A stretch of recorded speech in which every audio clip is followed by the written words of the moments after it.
செவர் வந்து 5 அடிக்கு மேலே கட்டக்கூடாது. இங்கே ரூல்.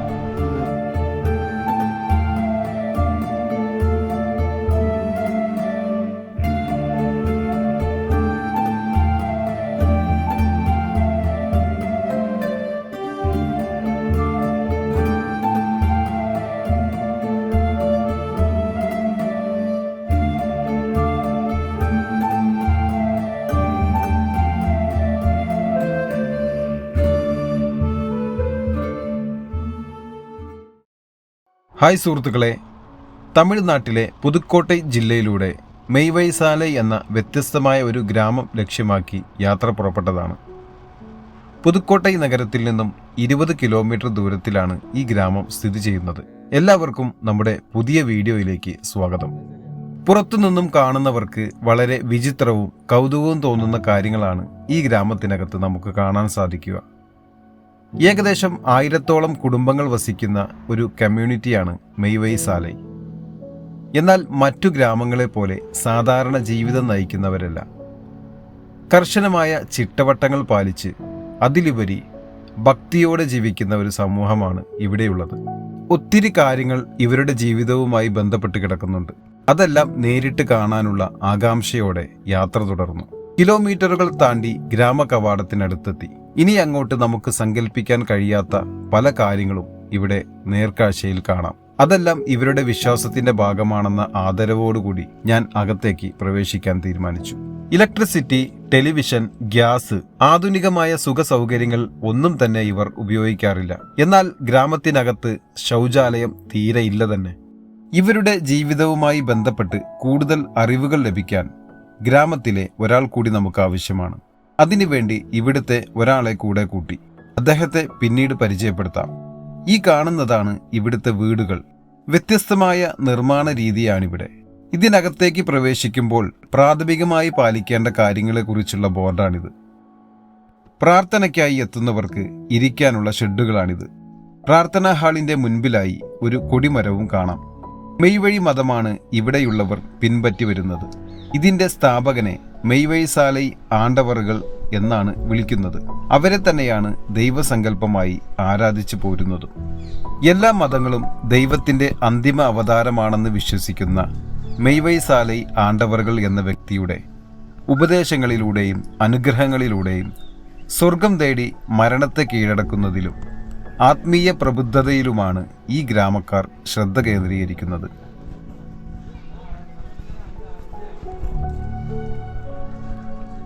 പിന്നെ ഇതിനകത്ത് ധാരാളം മയിലുകളെ കാണാൻ സാധിക്കും. ഓലമേഞ്ഞ ഷെഡായത് കൊണ്ട് തന്നെ ചൂടിൽ നിന്നും വെയിലിൽ നിന്നും ഇവിടെ എത്തുന്ന വിശ്വാസികൾക്കൊരു ആശ്വാസമാണ്. മെയ്വഴി മതത്തിൻ്റെതായി 4 ഭാഗങ്ങൾ വരെയുള്ള വിശുദ്ധ ഗ്രന്ഥങ്ങൾ വരെയുണ്ട്.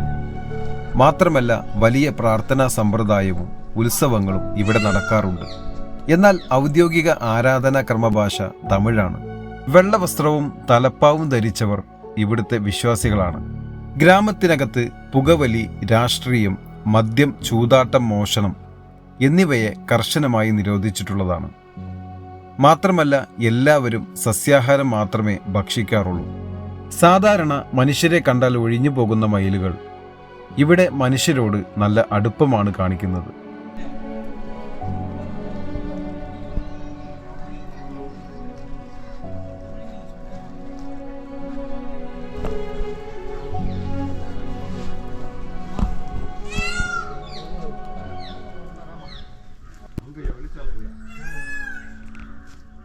അഞ്ച് സമയങ്ങളിലാണ് ഇവർക്ക് പ്രാർത്ഥനയുള്ളത്.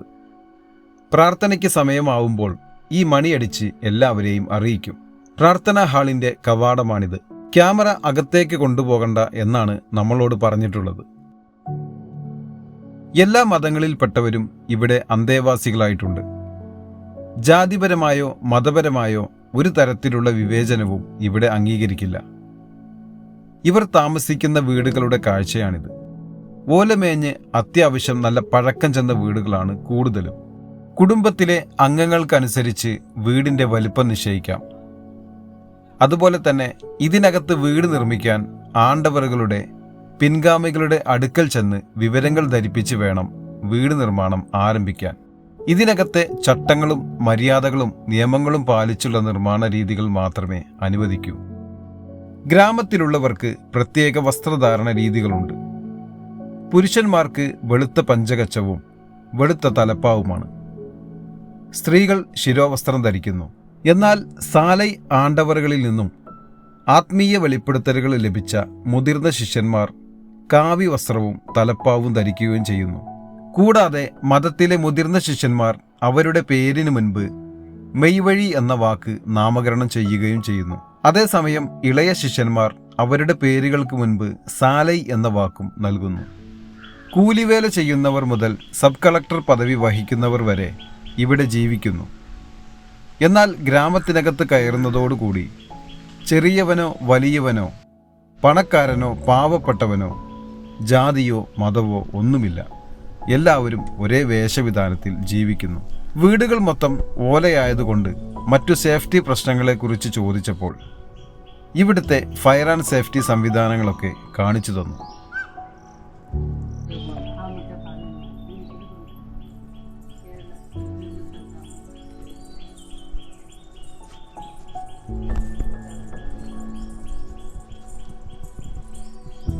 ഇതാണ് മെയ്വൈസാലൈ ആണ്ടവറുകൾ താമസിച്ചിരുന്ന വീട്.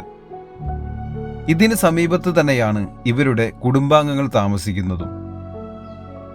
പിന്നെ ഇവിടെ ഇലക്ട്രിസിറ്റി ഉപയോഗിക്കുന്നില്ല എന്ന് പറഞ്ഞിരുന്നു. ആദ്യകാലങ്ങളിൽ വെളിച്ചത്തിന് വേണ്ടി ഉപയോഗിച്ചിരുന്ന സംവിധാനങ്ങളാണ് ഈ അടുത്ത കാലം വരെയും ഇവിടുത്തുകാർ ഉപയോഗിച്ചിരുന്നത്.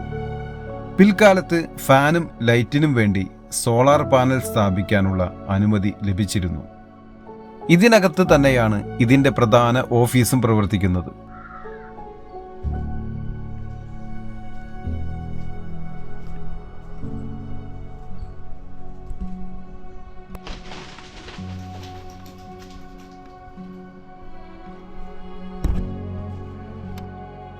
കുറെ സമയമായി ഇവിടുത്തെ വീടുകളുടെ പുറത്തെ കാഴ്ചകൾ മാത്രമാണ് കാണുന്നത്.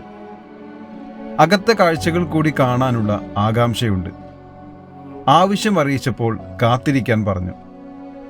അല്പസമയം കഴിഞ്ഞ് ഒരാൾ വന്നു. പേര് രാജ മുഹമ്മദ്. അദ്ദേഹത്തിൻ്റെ വീട്ടിലേക്ക് എന്നെ കൂട്ടിക്കൊണ്ടുപോയി. പോകും വഴിയിലെ വീടുകളൊക്കെ കാണാം. അദ്ദേഹത്തിന് ബിൽഡിംഗ് മെറ്റീരിയൽ ഷോപ്പാണ്. നമുക്ക് വേണ്ടി കടയിൽ നിന്നും വന്നതാണ്. ഭാര്യ പ്രാർത്ഥനയ്ക്ക് പോയതുകൊണ്ട് വീട് പൂട്ടിയിട്ടിരിക്കുകയാണ്. വാതിൽ തുറന്ന് അകത്തേക്ക് പ്രവേശിച്ചു. ഇതാണ് വീടിന്റെ ഉൾഭാഗം.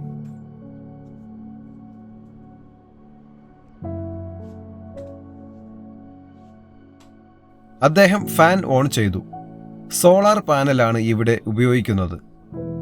ഫാനും ലൈറ്റും മാത്രമാണ് ഇവിടെ അനുവദനീയമുള്ളൂ. ഓല മേഞ്ഞതുകൊണ്ട് തന്നെ അകം നല്ല കൂളിംഗ് ആണ്. മുൻപ് മണ്ണെണ്ണ വിളക്കുകളും മറ്റുമാണ് ഉപയോഗിച്ചിരുന്നത്. ഇപ്പോൾ മണ്ണെണ്ണയുടെ ലഭ്യത കുറവും സോളാറിലേക്ക് മാറാൻ കാരണമായി.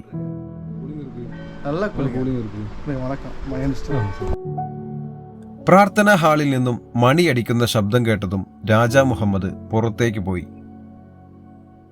ഇതാണ് ഇവരുടെ അടുക്കള. കൂടാതെ 2 മുറികളുമുണ്ട്. പണ്ട് കാലങ്ങളിൽ വെളിച്ചത്തിന് വേണ്ടി ഓടുമേഞ്ഞ വീടുകളിലും ഓല വീട്ടിലും ഇതുപോലെ ഗ്ലാസ് വെക്കാറുണ്ടായിരുന്നു. അടുക്കളയിൽ മറ്റു ഭാഗങ്ങളൊക്കെ കാണിച്ചു തരികയാണ് അദ്ദേഹം. വിറകടുപ്പാണ് താഴെ കാണുന്നത്. ഗ്യാസ് ഉപയോഗിക്കാൻ പാടില്ല. താഴെ കാണുന്നത് വെള്ളം തണുപ്പിക്കുന്ന മൺകൂജകളാണ്. അതുപോലെ വലിയ മൺപാത്രവും കാണാം. ഇതിലാണ് ധാന്യങ്ങൾ സൂക്ഷിച്ചു വെക്കുന്നത്. അരി, രാഗി, ഗോതമ്പ് തുടങ്ങിയവ കേടുകൂടാതെ ഒത്തിരി ദിവസങ്ങൾ സൂക്ഷിക്കാൻ സാധിക്കും. ഏകദേശം 100 കിലോ സംഭരണ ശേഷിയുണ്ടെന്നാണ് രാജാ മുഹമ്മദ് പറയുന്നത്. ട്യൂബ് ലൈറ്റിന്റെ വെളിച്ചത്തേക്കാൾ പുറത്തെ സൂര്യന്റെ വെളിച്ചമാണ് അകത്തേക്ക് കിട്ടുന്നത്.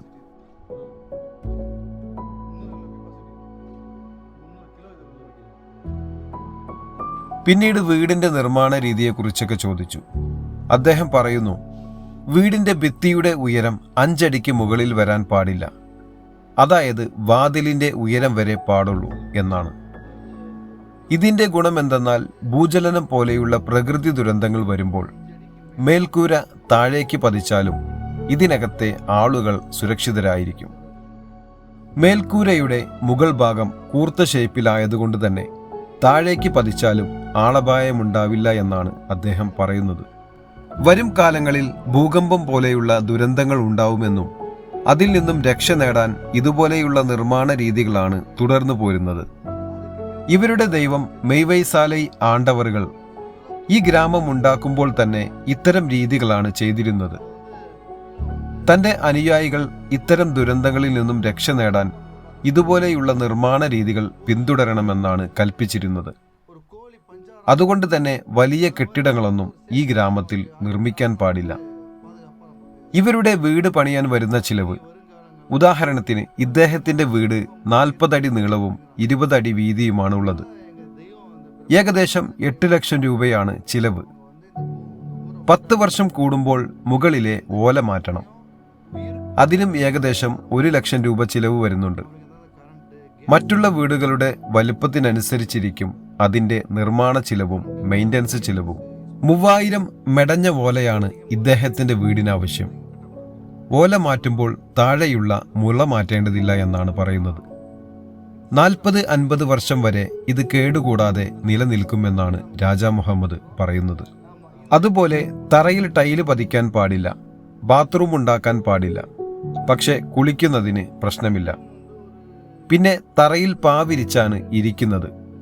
ഇത് പുറത്തുനിന്നും വരുന്ന ആളുകളും ഇത് തന്നെയാണ് ചെയ്യുന്നത്. ആരോഗ്യ പ്രശ്നമുള്ളവർ മാത്രം കസേരയിൽ ഇരിക്കും.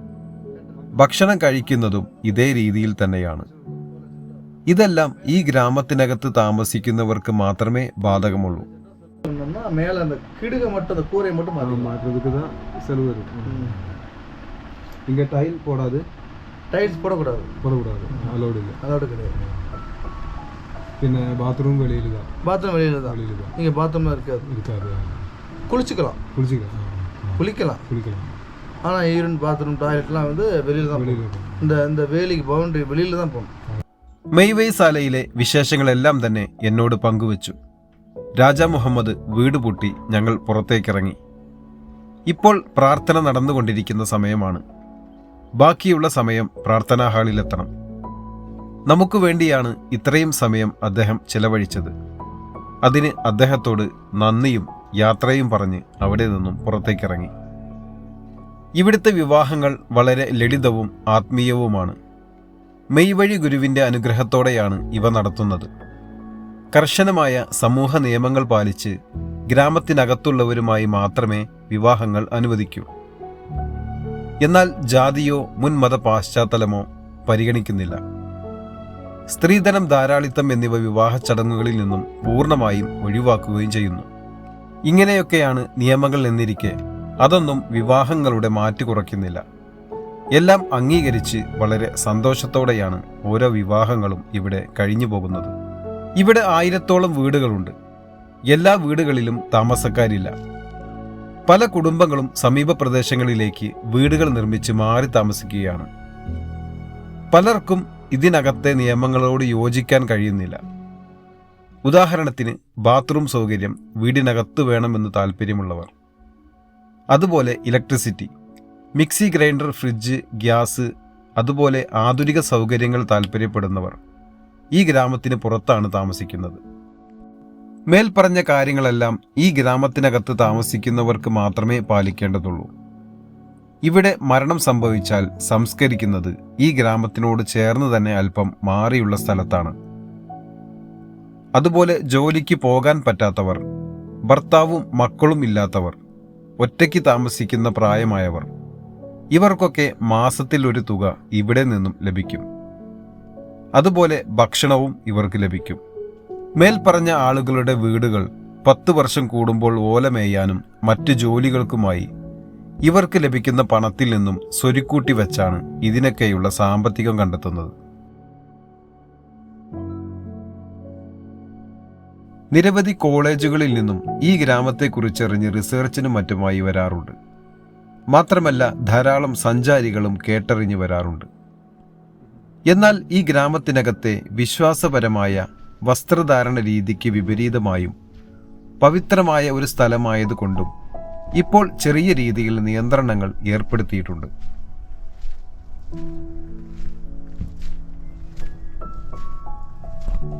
1976 മെയ്വെയ്സാലയുടെ സ്ഥാപകനായ ഇവരുടെ ഗുരു അന്തരിച്ചത്. എന്നാൽ മരണം അനുഭവിക്കുന്നതിന് പകരം അദ്ദേഹം ദിവ്യവും ശാശ്വതവുമായ ഒരു അവസ്ഥ നേടിയെന്നാണ് അദ്ദേഹത്തിൻ്റെ അനുയായികൾ വിശ്വസിക്കുന്നത്. മെയ്വഴി എന്നാൽ യഥാർത്ഥ പാത എന്നാണ് അർത്ഥമാക്കുന്നത്. വ്യത്യസ്തമായ ആചാരങ്ങൾ പാലിച്ചു പോരുന്ന നിരവധി സമൂഹങ്ങളെ നമ്മുടെ രാജ്യത്തിൻ്റെ പല കോണിലും കണ്ടിട്ടുണ്ട്. എന്നാൽ മെയ്വെയ്സാല എന്ന ഗ്രാമത്തിൽ അവരുടെ ആചാരങ്ങളെയല്ല, മറിച്ച് ഇന്നത്തെ കാലഘട്ടത്തിൽ ജീവിക്കുമ്പോൾ വേണ്ട സുഖസൗകര്യങ്ങൾ എല്ലാം മാറ്റിവെച്ചുള്ള ഒരു ജീവിതമാണ് മുന്നോട്ട് വയ്ക്കുന്നത്. ഞാനടക്കമുള്ള പ്രേക്ഷകരും ആ കാഴ്ചയിലേക്കാണ് അത്ഭുതത്തോടെ നോക്കുന്നതും.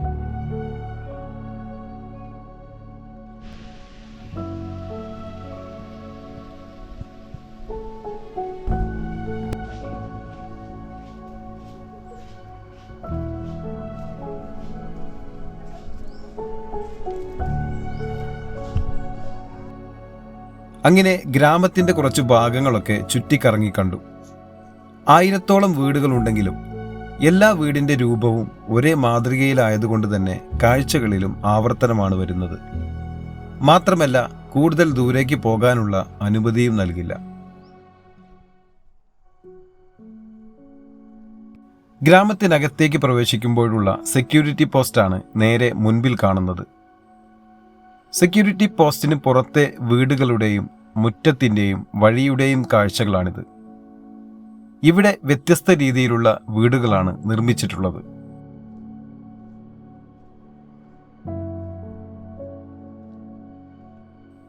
ഇതാണ് പുറത്തെത്തിയാലുള്ള കാഴ്ച.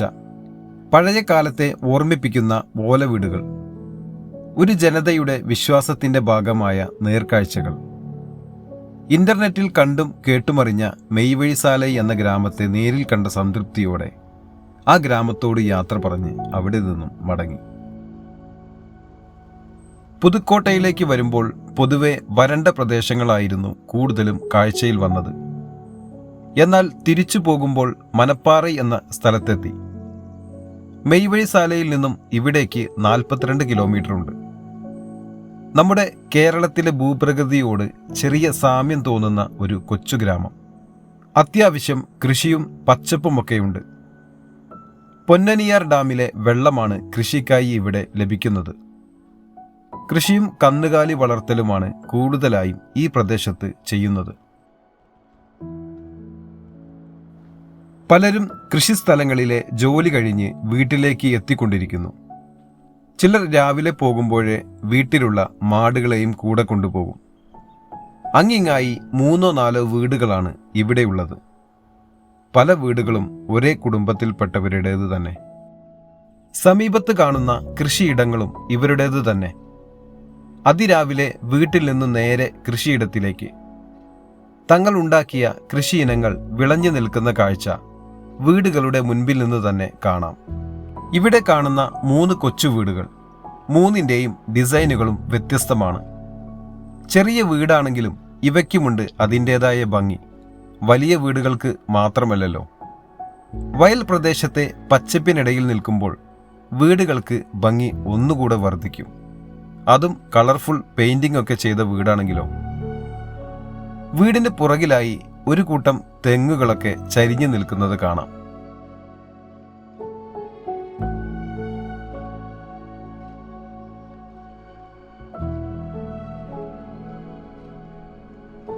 പാടവരമ്പിലൂടെ നടന്ന് റെയിൽവേ ട്രാക്കിനടുത്തെത്തി. ഇവിടെ നിൽക്കുമ്പോൾ ഈ പ്രദേശം അല്പം കൂടെ വ്യക്തമായി കാണാം. ട്രാക്കിന് മറുവശം ധാരാളം നെൽപ്പാടങ്ങളുണ്ട്. റെയിൽവേ ട്രാക്ക് മുറിച്ചു കടന്ന് മുന്നോട്ട് നടക്കുമ്പോൾ വളർന്നു നിൽക്കുന്ന ഒരു കൂട്ടം മരങ്ങൾ കണ്ടു. അതെന്താണെന്നറിയാൻ അങ്ങോട്ട് നടന്നു. നമ്മുടെ നാട്ടിൽ കണ്ടുവരുന്ന കാറ്റാടി മരങ്ങളാണ്. ആദ്യമായിട്ടാണ് കാറ്റാടി മരങ്ങൾ നട്ടുപിടിപ്പിച്ച് കൃഷി ചെയ്യുന്നത് കണ്ടത്. മനപ്പാറയിൽ പല കർഷകരും ഇപ്പോൾ കാറ്റാടി മരങ്ങൾ വളർത്തുന്നതിലേക്ക് മാറിയിട്ടുണ്ട്. പരിപാലിക്കാൻ എളുപ്പവും ആ പ്രദേശത്തെ വരണ്ട ഭൂമിക്ക് അനുയോജ്യവുമാണ്. അധികം വെള്ളമോ വളമോ ആവശ്യമില്ല. മോശം മണ്ണിൽ പോലും നന്നായി വളരാൻ കഴിയും. ഒരിക്കൽ നട്ടുപിടിപ്പിച്ചാൽ കർഷകർക്ക് കൂടുതലൊന്നും ചെയ്യേണ്ടതില്ല. 3-4 വർഷത്തിനുള്ളിൽ മരങ്ങൾ മുറിച്ചു വിൽക്കാനും സാധിക്കും. പ്രധാനമായും പേപ്പർ, വിറക്, മറ്റു നിർമ്മാണ ആവശ്യങ്ങൾക്കാണ് കൂടുതലായും ഇവ ഉപയോഗിച്ചു വരുന്നത്. മാത്രമല്ല, തമിഴ്നാട് ഗവൺമെന്റിന്റെ കീഴിലുള്ള Tamil Nadu news print and papers limited പോലെയുള്ള കമ്പനികൾ പേപ്പർ നിർമ്മാണത്തിനായി ഈ മരങ്ങൾ വലിയ അളവിൽ കർഷകരിൽ നിന്നും വാങ്ങുന്നുമുണ്ട്. ഇതെല്ലാം ചെറിയ തൈകളാണ്. ചുരുങ്ങിയത് 3 വർഷമെങ്കിലും എടുക്കും പാകമായ തടി ലഭിക്കാൻ. വരുന്ന വഴിയിൽ വലിയ തടികളുമായി ലോഡ് കയറ്റി പോകുന്നത് കണ്ടിരുന്നു. അതെന്തിനാണെന്ന് ഇവിടെ വന്നപ്പോഴാണ് മനസ്സിലായത്.